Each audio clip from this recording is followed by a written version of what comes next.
Yun na ang meron tayo ngayon, sindikato. Ay, wala eh. Yung minorya, pinakikialaman ng mayorya, dinidiktahan nitong si Sandro Marcos. Yung mga tao sa mababang kapulungan. Ay, sino ka? Ha? Sino ka? Anak ka lang ng presidente. Abante Pilipinas. Na pagkatapos ng termino ng iyong ama, saan ka pupulutin? Abe, unless na pinaplano na ninyo na manatili kayo sa posisyon habang buhay. So, sa madaling sabi, pangalan na lang ang meron. What we have in the lower house is a big goddamn syndicate. Abante Pilipinas. Yun lang. Yun na ang meron tayo ngayon, sindikato. Ay, wala eh. Ay, samantalang hindi dapat nakikialam ang majority sa minority dahil check and balance nga eh. So, paano ka pa magkakaroon ng check and balance kung pati minority ay hawak sa liig ng majority? Kaya nagtataka ko eh. Wala nang kalayaan o demokrasya sa mababang kapulungan. So, sa madaling sabi, hindi pa man nangyayari pero tama yung sinasabi. Sino ba nagsabi noon na congressman? Si Barsaga ba o si Lebiste? That the Philippines or the country is under de facto martial law. Abante Pilipinas. Hindi pa ho nadideklara pero nararamdaman na. Abante Pilipinas. Maliwanag yun. Kasama si Ronnie Ramos. Abante Pilipinas. Abante Pilipinas. Alas 5:17 na ng umaga. Nagbahagi naman ng kanilang mensahe sa Pangulong Ferdinand Marcos Jr. at First Lady Liza Araneta Marcos sa kaarawan ni House Majority Leader Representative Sandro Zamora. Ayon kay Pangulong Marcos, labis ang kanilang pagmamalaki sa kung anong uri ng tao na hinubog ni Sandro at binati siya sa kanyang kaarawan na may kasamang pabirong tanong tungkol sa pagiging apo. Samantala, pinahayag ni First Lady Liza Marcos ang kanyang kasiyahan at paghanga sa anak na patuloy siyang nagbibigay inspirasyon sa pamamagitan ng puso, disiplina at malasakit sa tungkulin at inihikayat siyang ipagpatuloy ang kanyang maayos na landas sa buhay. Abante Pilipinas. Alam niyo, minsan kaya naliligaw ang anak dahil na rin sa magulang eh. Kahit mali na, ay pinupuri pa rin ang katakot-takot.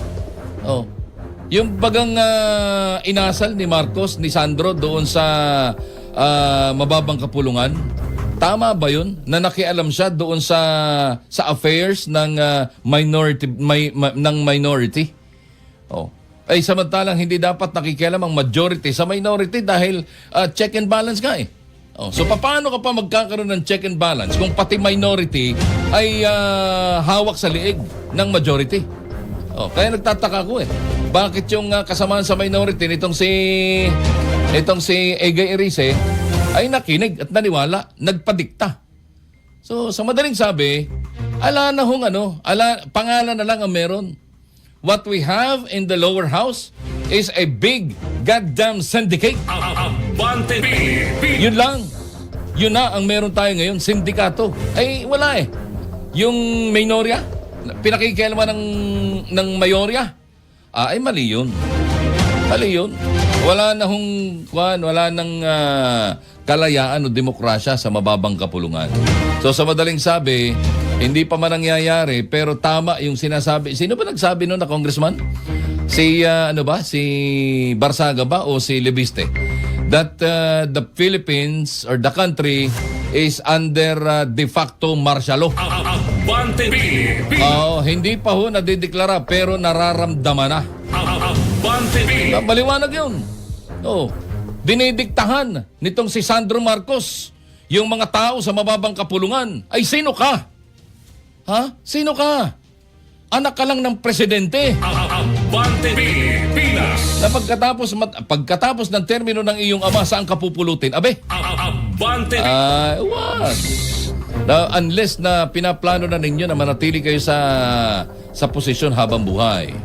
Yon ang pinakamasakit na kapalaran ng buong Pilipinas. Ronnie Ramos. Abante Pilipinas. Alas 5:20 na ho ng umaga, mga kaabante. Makakatanggap na raw ng kumpletong set ng aklat ang mga mag-aaral sa pampublikong paaralan mula kindergarten hanggang grade 12. Ayon kay Senator Win Gatchalian, matapos ilaan ang 11.5 bilyong pisong pondo para sa ilalim ng 2026 national budget. Ani Gatchalian, wala nang mag-aaral ang kukulangin sa libro. Hinimok ng Senador ang Department of Education na tiyaking maayos ang paggamit ng pondo.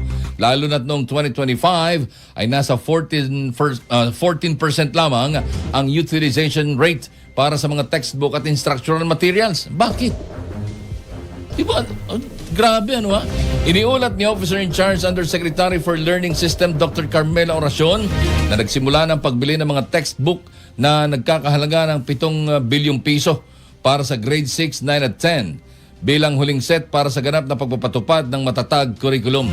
Dagdag pa ng DepEd ang natitirang 12 bilyong piso ay ipapamahagi sa mga rehiyon para sa distribusyon ng mga aklat. Abante Pilipinas. Maganda kung ganyan kasi nung ako ho ay elementary. Oo, yung 10 subject namin na dapat may tigigisa kaming libro, ang napunta lang sa akin ay 4.